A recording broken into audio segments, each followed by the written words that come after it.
Berbagai pihak sudah menunjukkan minatnya untuk berinvestasi di Ibu Kota Nusantara atau IKN. Bahkan, sebanyak 182 investor dari 16 negara mengajukan letter of intent untuk menanamkan modalnya di IKN. Pemerintah juga terus mempromosikan investasi IKN pada investor dunia, termasuk dalam perhelatan Hannover Messe 2023 di Jerman. Deputi Bidang Pendanaan dan Investasi Otorita Ibu Kota Nusantara atau OIKN, Agung Wicaksono, mengatakan sebanyak 50% investor tersebut berasal dari dalam negeri.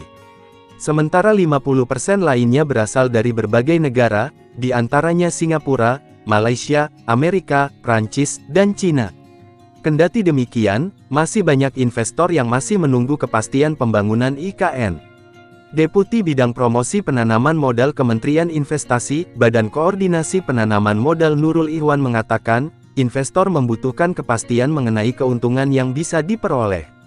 Maka dari itu, BKPM melakukan uji kelayakan atau feasibility study untuk beberapa sektor sehingga investor mendapatkan ukuran yang bisa dijadikan acuan. Uji kelayakan diharapkan selesai pada tahun ini, sehingga proyek dapat mulai ditawarkan pada 2024. Investasi pembangunan IKN di Kalimantan Timur juga membutuhkan dukungan dari investor swasta.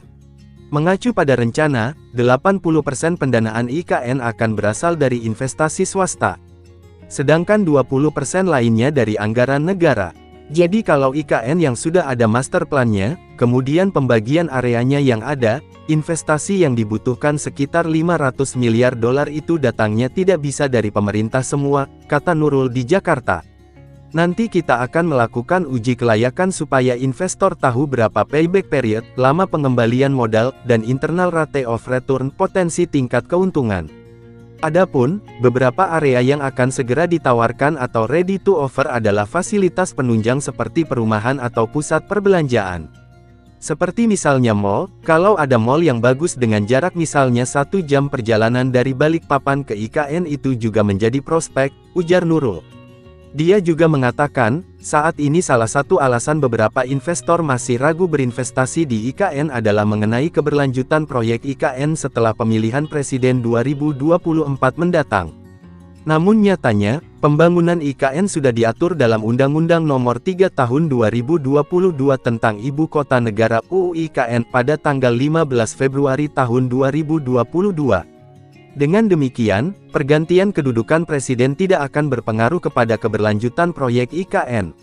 Jadi siapapun presidennya tidak ada yang bisa membatalkan itu, jadi kalau presiden selanjutnya ingin membatalkan IKN berarti harus merubah undang-undang juga.